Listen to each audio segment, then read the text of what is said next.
মৰিয়নিৰ নাগিনীজন চাহ বাগিচাখন অসম চৰকাৰে ৩টা বছৰ পূৰ্বে জালিঙা নামৰ এটা কোম্পানীক গতাই দিছিল। তেতিয়াৰে পৰা শ্ৰমিকৰ পানীত হাঁহ নচৰা অৱস্থা। প্ৰাপ্য মজুৰিৰ বাবে প্ৰতিবাদ কৰিব লগা হৈছে চাহ শ্ৰমিকসকলে। অন্য বাগিচাৰ দৰে ৰেচন নাই, চাহপাত নাপায়, চিকিৎসাৰ ব্যৱস্থা নাই। মুঠতে দিন মজুৰিটো অন্য বাগিচাৰ তুলনাত প্ৰায় কম, কিয়নো অন্য বাগিচাত পায় 250 টকা আৰু ইয়াৰে শ্ৰমিকে পায় 235 টকা। আনফালে অসম চৰকাৰে এনৰেগা আঁচনিৰ অধীনত এই বাগিচাৰ স্থায়ী কৰ্মচাৰীসকলক 100 দিনৰ মজুৰিও প্ৰদান কৰিছে। তথাপিও 20% বোনাছ দিব নোৱাৰাটো আশ্চৰ্যজনক কথা। মৰিয়নি সমষ্টিৰ অন্য বাগিচাসমূহত ইতিমধ্যে 20% বোনাছ দিয়াৰ সিদ্ধান্ত লোৱা বুলিও জানিব পৰা গৈছে। এই বাগিচাত 8.33% বোনাছ দিয়াৰ সিদ্ধান্ত গ্ৰহণ কৰাত শ্ৰমিকসকল অমান্তি হয় আৰু শুক্ৰবাৰে আটছা তথা শ্ৰমিকসকলে প্ৰতিবাদী কাৰ্যসূচী হাতত লয়। আজিৰে পৰা শ্ৰমিকসকলৰ সহযোগত আদিবাসী ছাত্ৰ সন্থায়ো ধাৰাবাহিক প্ৰতিবাদী কাৰ্যসূচী গ্ৰহণ কৰিছে। 20% বোনাছ নিদিয়া পৰ্যন্ত এই প্ৰতিবাদ চলি থাকিব বুলিও কয় সংগঠনটোৱে। অতি সোনকালে ইয়াৰ সিদ্ধান্ত গ্ৰহণ নকৰিলে পথ অৱৰোধ কাৰ্যসূচী ল'ব বুলিও সকীয়াই দিছে ছাত্ৰ সংগঠনটোৱে। কথা আজি আমাৰ অসম চাহ নিগমৰ এই বাগিচাখন বিগত 2023 চনৰ 1 এপ্ৰিলত ব্যক্তিগত খণ্ড জালিঙ্গা টি কোম্পানী গতাই লিজ হিচাপে গতাই দিছিল। কিন্তু আৰম্ভণিৰে পৰা এই ব্যক্তিগত খণ্ডৰ কৰ্তৃপক্ষই আমাৰ চাহ শ্ৰমিকসকলক বিভিন্ন ধৰণৰ শোষণ কৰি আহিছে। শোষণ নীতি বহুত দীঘলীয়া শোষণ নীতি, আজি 3 বছৰ কাল হ'ল। বহুত মানে 1951 যিটো এক শ্ৰম আইনখনৰ একেবাৰে উলংঘা, সম্পূৰ্ণ 100% উলংঘা কৰি এইবিলাক 3 বছৰ দিন ধৰি আমাৰ চাহ শ্ৰমিকসকলে এইবিলাক চব সহ্য কৰি আছে। যিমান সা সুবিধাৰ পৰা বঞ্চিত হৈ আছে হ'লেও সহ্য কৰি আছে।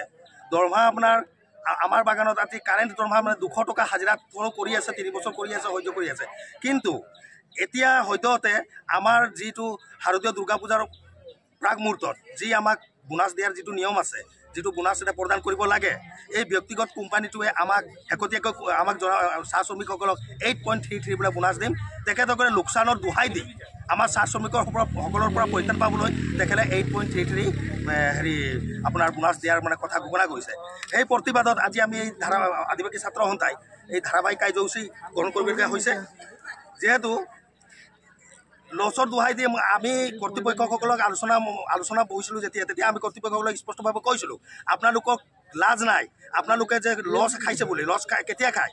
যেতিয়া নেকি 1951 এক্টখন যেতিয়া প্ৰযোজ্য কৰে বোলে বহুত খৰচা হৈ যায়, তেতিয়া নেকি বোলে খৰচাটো আমি মানি ল'ম। কিন্তু ইয়াত একো 200 টকাৰ বাহিৰে একো সা সুবিধা ইয়াত প্ৰদান কৰা নহয়। তেনে স্থলত কেনেকুৱা এই ব্যক্তিগত খণ্ডৰ কোম্পানীটোৰ মানে লছ হ'ল।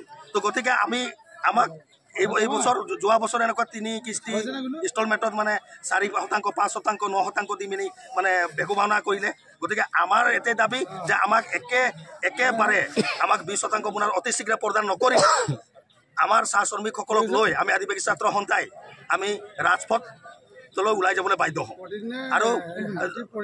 আৰু চাহ শ্ৰমিকৰ যিটো প্ৰাপ্য, এই প্ৰাপ্য অতি শীঘ্ৰে যদি নহয় ইয়াতকৈ জংগী আন্দোলন কৰিবলৈ আমি আদিবাসী ছাত্ৰ সন্থাই প্ৰতিজ্ঞাবদ্ধ হৈছোঁ। তেওঁলোকে জানে বিগত বছৰো ঠিক তেনেধৰণে আমি আন্দোলন কৰিহে ইয়াত মানে 20% বোনাছ হৈছে। আৰু জালিঙ্গা নামৰ কোম্পানীটোক একচুৱেলি জন্তু টাইপৰ আমি মানে জন্তু উপাধি দিব বিচাৰোঁ, কাৰণ এই কোম্পানীখনৰ যে কাম নাই আমি বুজিবলৈ পাইছোঁ। লগতে এই কোম্পানীখনে অকল মানে ভেকু ভাওনা, বিনা আন্দোলনত ইয়াত না চাহ শ্ৰমিকৰ দৰমহা বাঢ়ে, না যিটো পাবলগীয়া মানে চাহ শ্ৰমিকে যে হাৰ ভগা কাম কৰি যিটো পাবলগীয়া 20% বোনাছখনো দিবৰ কাৰণে যদি আন্দোলন কৰিবলগীয়া হয়, ইয়াতকৈ আৰু দুখৰ আৰু লাজৰ বিষয় আমাৰ এই শ্ৰমিকবিলাকৰ কাৰণে একো হ'ব নোৱাৰে। কাৰণ তেওঁবিলাকে যিটো কামানি কৰিছে তাৰ ধনৰ পৰা কাটি থোৱা যিটো বোনাছ এইটোহে দিব লাগে। আপোনালোকে নিশ্চয় জানে 8.33 বহুত ডাঙৰ এটা দুৰ্যোগ হ'লেহে 8.33 দিয়ে। আপোনালোকে জানে যিখন চৰকাৰে স্মাৰ্ট চিটিৰ কথা কৈছে, যিখন চৰকাৰে ডিজিটেল ইণ্ডিয়াৰ কথা কৈছে, এইখন চৰকাৰৰ যে কাম নাই আমি বুজিবলৈ আৰু বাকী নাই। কাৰণ এইখন চৰকাৰে অকল মানে ইলেকশ্যনৰ কাৰণে ভোট কিনাৰ যিটো মানে ষড়যন্ত্ৰ ৰচিছে আমি বুজিবলৈ পাইছোঁ। তেওঁবিলাকে 5000 চাহ শ্ৰমিকৰ একাউণ্টত বিনামূলীয়াকৈ নিদিয়াকৈ এই স্থায়ী শ্ৰমিকসকলৰ স্থায়ী সমাধান কৰিব লাগিছিলে। কিন্তু আমি দেখিবলৈ পাইছোঁ তেওঁবিলাকে 26ৰ কাৰণে ভোট কিনিবৰ কাৰণে 5000কে শ্ৰমিকক দিছে বিনামূলীয়া অৰুণোদয় নামত মানে কোটি কোটি টকা খৰচা কৰি আছে। আপোনালোকে দেখিবলৈ পাইছে যে এই চৰকাৰখনে শ্ৰমিকৰ কাৰণে চিন্তা কৰা নাই। তেওঁবিলাকে আগন্তুক আহিবলগীয়া 26ত আমি কেনেধৰণে গাদী দখল কৰিম এই বিষয়ে তেওঁবিলাকে চিন্তা কৰি আছে। আজি যদি সঁচাকৈ এই চৰকাৰখনে এই শ্ৰমিকসকলৰ কাৰণে চিন্তা কৰা হ'লে আজি এই আন্দোলন আমি কৰিব লগা নহ'লহেঁতেন। সাধাৰণ আপোনালোকে নিশ্চয় জানে জালিংগা লোৱাৰ পাছতো তেওঁবিলাকে বহুত মানে যেনেধৰণে প্ৰাইভেট বা ব্যক্তিগত চাহ শ্ৰমিক যেনেধৰণে হাজিৰা বা দৈনিক মজুৰি লাভ কৰি আছে, ঠিক তেনেধৰণে আজিও জালিংগা মানে চলোৱা এই বাগানখনত মানে লিমিটেড এটা কোম্পানী হয়, প্ৰাইভেট এটা কোম্পানী হোৱাৰ পাছত তেওঁবিলাকে যেনেধৰণে সুবিধা পাব লাগিছিলে ঠিক তেনেধৰণে পোৱা নাই। নাই ইয়াত ৰেচন আছে, নাই খৰি আছে, নাই চাহপাত আছে। কিন্তু আপোনালোকে নিশ্চয় জানে ওচৰে পাজৰে যিমান প্ৰাইভেট বা ব্যক্তিগত যিবিলাক কোম্পানী আছে এইবিলাকত সকলো সুবিধা লাভ কৰাৰ উপৰিও মানে আপোনালোকে জানে ঠিক ATCৰো ছেম কণ্ডিশ্যন। ইয়াত ATC থকা সময়তো মানে যিখন বাগানক চৰকাৰে পৰিচালিত কৰি আছিলে এই ঠিক তেনেকুৱা দিনৰ পৰাই আজিলৈকে মানে ইয়াত সমস্যা মানে 101টা আছে, সমস্যা সমাধান হোৱা নাই। এই কাৰ্যসূচীত কেন্দ্ৰীয় সমিতিৰ আৰু জিলা সমিতিৰ বিষয়ববীয়া সকলো উপস্থিত আছিল। শেষত মৰিয়নি ৰাজচক্ৰৰ বিষয়ে উপস্থিত হোৱাত সংগঠনটোৱে উদ্যোগ আৰু বাণিজ্যিক মন্ত্ৰী বিমল বৰালৈ এখন স্মাৰক পত্ৰ প্ৰেৰণ কৰি 48 ঘণ্টা সময়সীমা বান্ধি দিয়ে। আমাৰ সাংবাদিকে বাগিচাৰ পৰিচালকক বোনাছৰ সম্পৰ্কে সোধাত এইদৰে কয়। কোম্পানী লোৱাৰ পাছৰ পৰা তেওঁলোকে আজি 3 বছৰ ধৰি মানে লোকচানত গৈ আছে বাগানখন। যিহেতুকে আজি তেওঁলোকে মানে 20% বোনাছ দিব পৰা অৱস্থাত নাই। তেওঁলোকে অলৰেডি চিঠিও দিছে, আমাৰ ALC অফিচলৈও দিছে, CM ছাৰলৈও দিছে, সকলোলৈকে দিছে বিষয় লৈ পেলাই।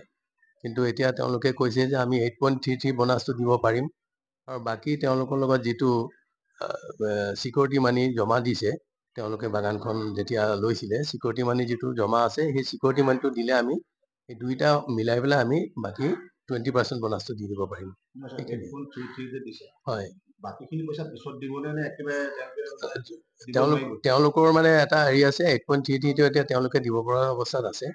বাকী যিটো 11.67 এক্স গেছিয়া তেওঁলোকৰ যিটো চিকিউৰিটি মানি সেই চিকিউৰিটি মানিটো পালে তেওঁলোকে দিম বুলি কৈছে 20% দুইটা মিলাই।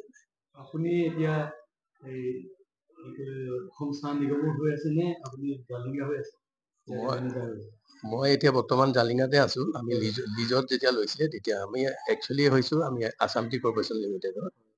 মৰিয়নিৰ পৰা সূৰ্য দাসৰ ৰিপৰ্ট, NE এক্সপ্ৰেছ।